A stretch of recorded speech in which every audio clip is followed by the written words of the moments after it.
जब वो यमलोक में गुरुपुत्र को लाने के लिए जाते हैं, कहते हैं ना कि कभी नरक में आत्माएं यातना भोगती हुए नरक लोक कभी खाली नहीं होता, लेकिन मेरे कन्हैया ने तो नरक लोक को भी ताला लगवा दिया कुछ दिन के लिए। वहां पर जितने कर्मचारी थे वो सब छुट्टी पर चले गए, कोई नहीं बचा। क्यों कोई नहीं बचा? कारण क्या था?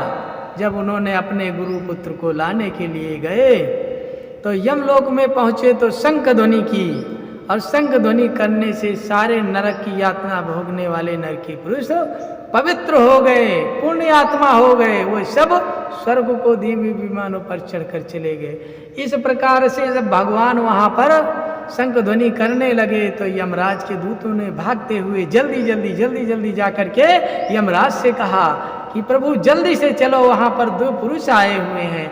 उन्होंने शंख ध्वनि से सभी यमदूतों, यमलोक के जितने यातना भोगने वाले हैं पापी और नरकी पुरुष, उनको स्वर्ग भेजते हैं। यमराज को गुस्सा आया, वो तुरंत वहां से कालदंड हाथ में लेकर चल दिए। भगवान से घोर संग्राम होने लगा, युद्ध हुआ, और भगवान में युद्ध में उनको हराते गए। अंत में यमराज ने कालदंड भगवान बलभद्र पर यानी बलराम जी पर चला दिया। और जब बलराम जी पर चला दिया तो बलराम जी ने तुरंत उसको खेल ही खेल में पकड़ लिया।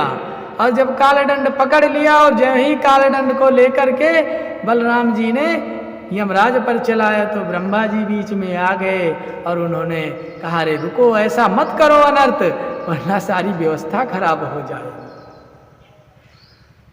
तब भगवान बलभद्र से कहा, बलराम जी से, कि अरे प्रभु, आपसे यमराज कैसे जीत सकते हैं? आप तो शेषनाग हैं, शेषनाग के अवतार हैं। आप तो स्वयं नारायण को गोदी में धारण करते हैं और उनको लाड़ प्यार से कितने प्रेम से धारण करते हैं। भला इनकी क्या औकात है, आपको हरा देंगे। अब भगवान वहां पर पग धरा, सारे लोग ही हम लोग से नरकी आत्माएं स्वर्ग चली गई, वैकुंठ चली गई, मुक्त हो गए। ना जाने कितने काल से वो नरक की यातना भोग रहे थे। बोलो भगवान की महिमा कैसी है, अरे बड़ी अनंत है। बोलो गोविंद भगवान की जय हो। इस प्रकार यमराज को बीच बचाव करके ब्रह्मा जी ने कहा, मूर्ख, तुम नारायण से ही लड़ रहे हो। अरे ये वो है जिन्होंने तुमको ये अधिकार दिया है, ये यदुवंश में पैदा है। ये जाकर के नगरी बसा ली द्वारिका रातों रात। भगवान श्री कृष्ण के आदेशानुसार विश्वकर्मा ने आविष्कार कर दिया और 48 कोस लंबी 48 कोस चौड़ी द्वारिकापुरी बना दी, पूरा एक प्रांत बसा दिया और शिखरों पर लगा दिया। हर एक घर में शिखर पर कलश रखे हुए थे। भगवान ने इस प्रकार यमराज को जब हराया तो उन्होंने कहा, प्रभु आप किस प्रयोजन से आए? वो जिस प्रयोजन से आए हैं आप यमराज को बताइए।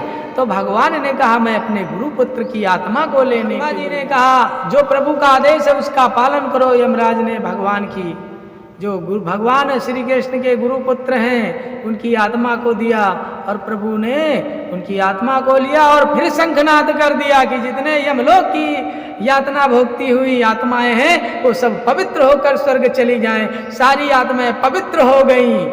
बोलो गोविंद भगवान की जय हो। कोई नहीं बचा नरकलोक में और सारे लोग सभी लोग स्वर्ग को चले गए। भगवान की ऐसी माया है, ऐसी माया मेरे गोविंद की है कि जब केवल पल भर के लिए हम लोग गए, वहां पर शंखनाद किया, कदम रखे तो सारी नरक की आत्माएं स्वर्ग चली गई।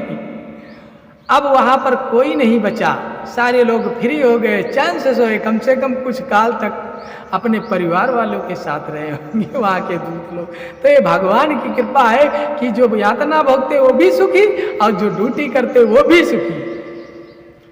और वहीं पर फिर भगवान से यमराज ने अपना कालदंड मांगा और वीरभद्र भगवान ने यमदंड दे दिया और नारायण को वहीं पर भगवान श्री कृष्ण को जगन्नाथ स्वामी के नाम से ब्रह्मा जी ने पुकारा और भगवान बलराम को बलभद्र के नाम से पुकारा। और भगवान वहां से बड़े प्रेम पूर्वक अपने गुरुपुत्र को लेकर के जब वहां पर आए तो नगर वासियों ने सुना और राजा ने वहां के सुना कि कोई देवता हैं, सिद्ध पुरुष हैं और उन्होंने भगवान की पूजा की है। ये गोविंद कथा उद्धव जी ने मनुष्यों को सुनाई थी। और वहीं पर जो है राजा परीक्षित भी थे, उनसे कहा आपको कथा सुखदेव जी महाराज सुनाएंगे। और ब्रजनभ ने पहले कथा सुनी है, और इनसे पहले अगर कोई कथा सुनी थी तो भक्ति और वैराग्य और ज्ञान के उद्धार के लिए नारद जी ने सनकादिक ऋषियों से सुनी थी। उसके पहले किसी ने सुनी थी तो नारद जी ने और ब्रह्मा जी के मुख से सुनी थी। उससे पहले शेष जी के मुख से सुनी थी। गोविंद भगवान की जय।